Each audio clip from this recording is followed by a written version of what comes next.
Good morning mga sangkay, panoorin natin to kung paano mag-install ng electric line poles. Ito nga pala yung mga linya ng kuryenteng nakikita natin sa gilid ng daan. At kahit sa loob ng mga subdivisions natin, makikita na nasa harap ito ng ating mga bahay.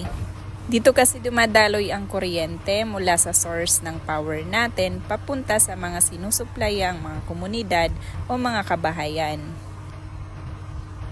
Samahan niyo ako mga sangkay at panoorin yung ginagawa nila. Pero bago yan mga sangkay, paki-like at follow para sa marami pang mga videos. Thank you! Una sa lahat ay yung mga posting itinatayo nila, usually pinapagawa din nila yan sa mga contractors. Mga ready-made na yung poste na dinadala para pagdating sa location na itatayo na lang. Makikita nyo, ibinababa na yung poste galing dito sa maliit na truck. Ginagamitan ito ng boom at nagsisilbing pambuhat sa mabigat na poste. Pag nailapag na nga yung poste ay bubuhati naman ito ng mas malaking boom truck. Mabigat at mahaba yung binubuhat, kaya kailangan merong extender or may mas mahabang kamay yung gagamitin na crane or boom. Kaya hindi kakayanin ng mas maliit na truck na nagdala ng poste.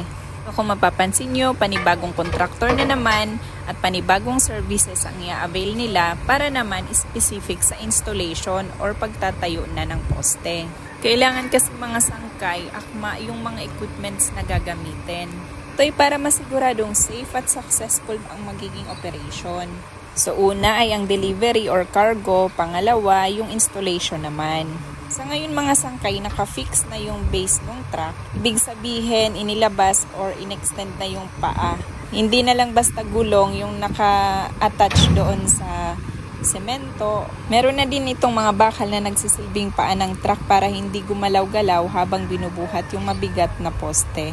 At para maigalaw, vertical at horizontal ang binubuhat na bagay, meron na itong tinatawag na telescopic control para sa flexibility ng movement. Na-applyan ito ng hydraulic pressure para gumalaw ang mga piston ng makina, habang ang skill naman ng operator at tamang coordination ng tagaturo ang siyang magtatakda ng tamang timing ng extension at retraction o pagbabalik or paghila ng mga kamay nitong crane or boom.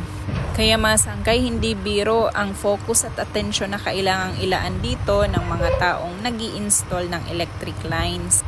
Biro mo sa bigat ng mga objects na to, isang pagkakamali lang maaaring mag-cause ito ng accidents. Huwag naman sana. Dapat safety first. Ang gumagawa ng ganitong mga installations ay mga professionals at totoong may kasanayan sa paggamit ng tamang heavy equipments.